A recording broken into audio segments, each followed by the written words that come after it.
Good morning, McGee. Today we are talking about Alzheimer's Day, which is September the 21st, and you are to wear purple.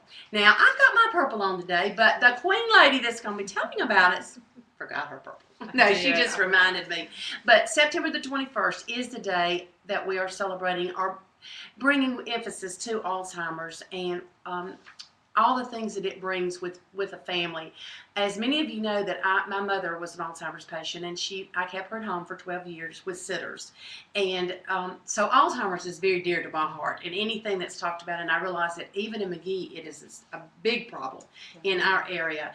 And Kathy VanCleave, who's with the Department of Mental Health, with an emphasis in the Alzheimer's division, is going to give us some information about this time, and has lots going on.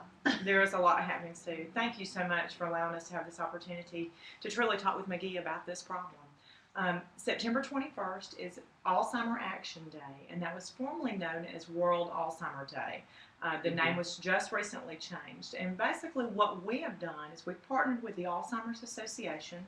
They're a nonprofit organization in our state.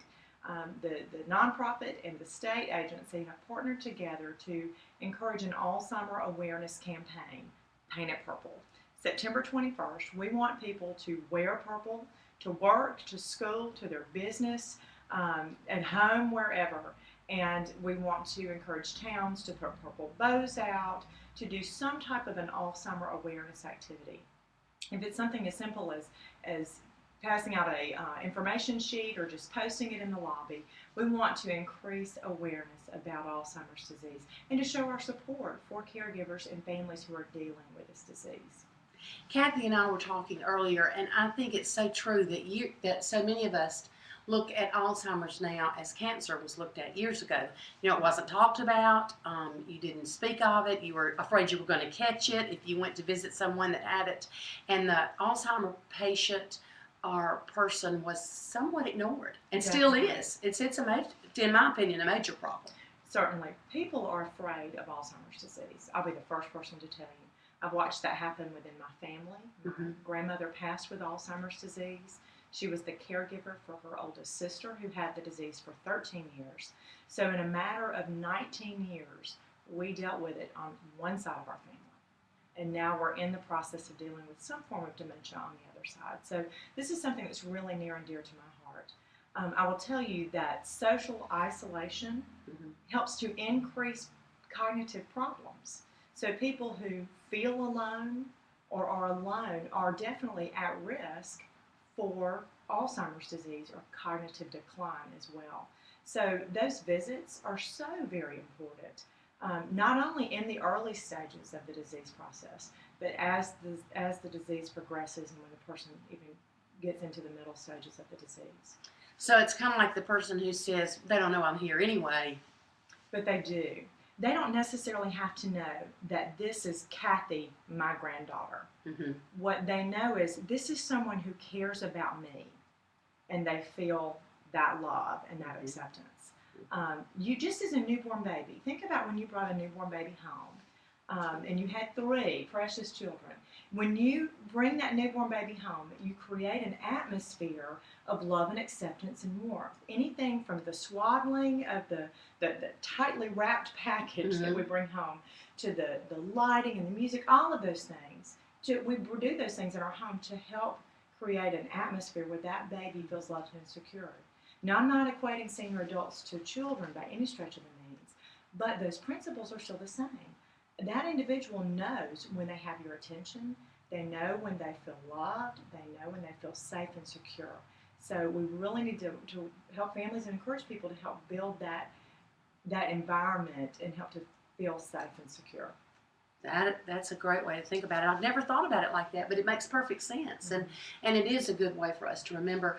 If I or anyone is facing they have Alzheimer's in their family, or suspect it, might be the way to say it, because I think often people don't want to acknowledge it. What are things they need to look for, and what should they do for the person? That's a great question. There are as many as 60 other things that can cause memory loss other than Alzheimer's disease. Some of the things that we see most common are medication interaction. Think about for a moment the number of medications that a typical senior adult might take.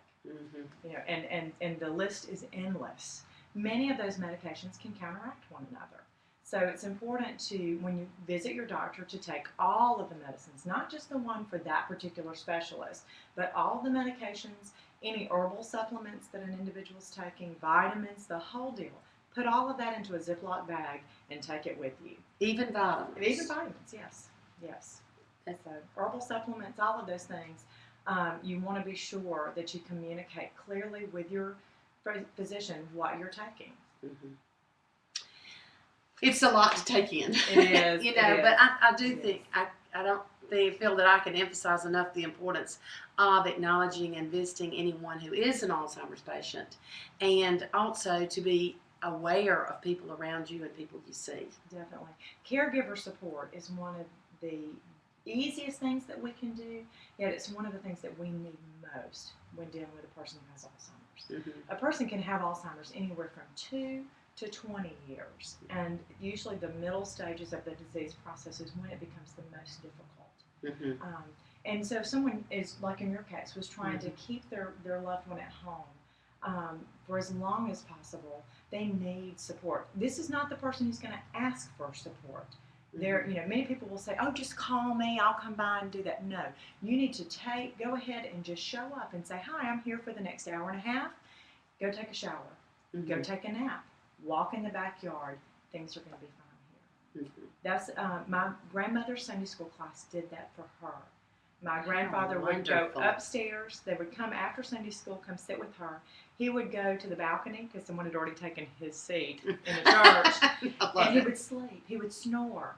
No one bothered him because it was for 45 minutes he had that security to know that she was okay. And those types of things, something that seems so simple mm-hmm. and insignificant, can be paramount to that individual and their family.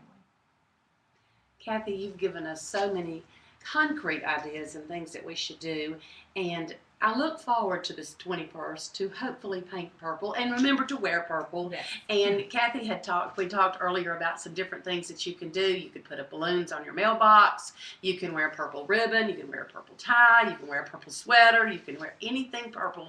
It can be on your vehicle. But this is to make everyone in Magee and in America aware of Alzheimer's. Thank you for being with us today. I especially thank you, Kathy. Thank you, Miss. And I hope you'll continue to watch Good Morning Magee and MageeNews.com.